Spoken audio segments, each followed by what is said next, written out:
Hi guys! So, this is me, Levi. So, for today's vlog nga ay bumalik kami ngayon dito sa may Borjoma Street Post Festival. Kasi hanggang August 18 na lang sila. Balita ko hanggang August 18. So, ano pang hintay nyo guys? Arat na! So, pinuntahan namin ito. Binalikan ko talaga tong halo-halo nila. Grabe, sobrang sarap dito sa kain tayo. So, dyan ako nag-order guys. So, ang kagandahan nito guys, habang kumakain kayo, hindi kayo maboboard kasi meron mga entertainment, may mga kanta, may mga sumasayaw dyan habang kayo kumakain. So, ayan, ito yung stage nila guys. Tapos, ito yung kain tayo. So, bali yung special, ano nila, mag-serve sila ng halo-halo. Tapos, meron din sila mga puto bongbong. Ayan. So, tignan nyo naman guys. Tapos, meron din sila mga yema cake. Meron din sila mga leche flan. Ayan. So, ang pinaka bestseller nila talaga guys dyan is yung special overload halo-halo nila. Sa halagang 15 dirhams lang ay makakatikim ka ng special overload halo-halo. So, meron naman dito sa may meron din silang mga street food na may mga toknena, isaw. Dito naman siya, ma'am, meron din silang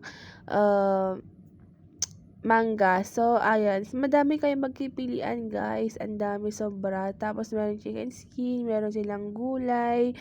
Ayan.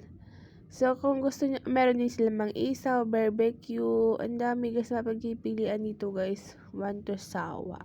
So, ito yung halo-halo na in-order ko na, guys. Iba na siya, ibang flavor. So, ito daw yung pinaka-the best nila. So, before kasi yung in-order ko is yung avocado. So, ito naman, titikman naman natin yung pinaka bestseller daw nila din to.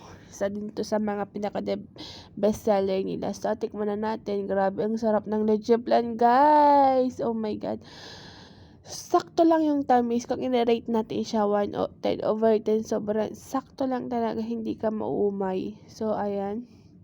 Sobrang sulit yung pagpunta nyo guys dyan. Hindi kayo magsisisi. Pag tikman nyo niya, yung halo-halo nila yan. Perfect ngayon yung summer kasi di ba summer ngayon dito sa Dubai. So, kailangan natin magpalamig. So guys, kasama ko pala dyan si Ate Sara. Ito yung in-order ko guys. Inihaw na squid. So, kung na-miss nyo yung mga inihaw, so available dyan sa Borjoma State Food Festival lang yan mga Mars. So, ayan, meron silang fried rice. Ayan, kay Ate Sara naman yung in-order niya is chicken. Chicken barbecue, ayan. Dalawang stick na yun guys, worth of 25 dirhams lang siya. So, sulit na sulit kasi ang dami, ang laki tong bowl na ito nila guys. So, ayan guys, ano pang hinintay nyo? Habol na! Punta na kayo dyan at bisitahin nyo yung mga nagsasarapang mga in-offer nilang yung food. So, ayun lang guys. Thank you for watching. Bye-bye! See you in my next vlog.